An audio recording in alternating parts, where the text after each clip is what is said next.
I can still hear the screams. They didn't sound human. It was the night we found the bodies floating in the river, bloated and pale under the moonlight. Some were ours, some were theirs. Nobody could tell anymore. The river we all called life had become death. It started months before that. The Isoko people, my people, lived on one side of the border, and the Arobo lived on the other. Between us was the river and the land around it, rich with everything we needed. The soil grew food easily, the river was full of fish, and the trees were tall and strong. Both kingdoms claimed it, and neither would give it up. At first, it was just arguments between the chiefs. But words didn't solve anything, so the fighting started. I was one of the Isoko warriors, young and eager to prove myself. When the chief called for men to defend our land, I didn't hesitate. I thought it would be quick. A few battles, and they'd back down. I was wrong. The first fight was near the big Iroko tree that marked the border. We ambushed the Arobo warriors there.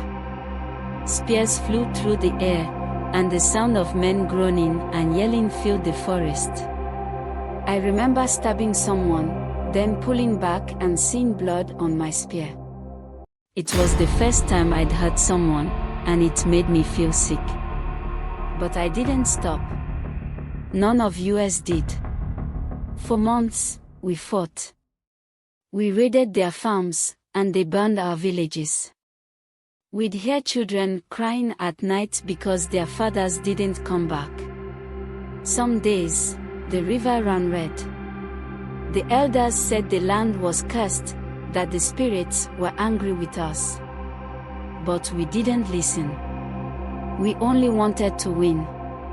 One night, my group was sent to guard the river. The Arobo had been sneaking over at night to take our fish. We sat quietly, waiting for them to come.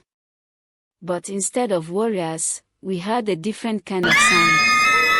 A woman screaming. We followed the noise and found her.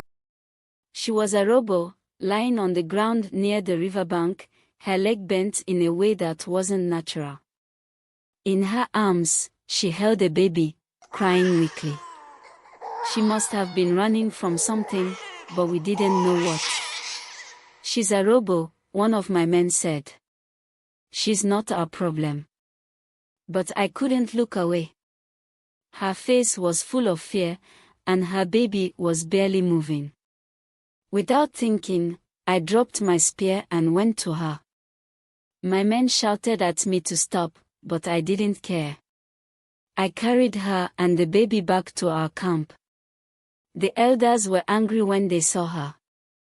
They called me foolish, said I was putting us all in danger. But some of the women came to help. They cleaned her wounds and gave the baby water. The woman cried and thanked us, over and over. Word of what happened spread fast. By the next morning, the Arobo chief sent messengers to speak with our chief. The two sides agreed to meet unarmed by the river. I was there when they talked. At first, it was just more shouting.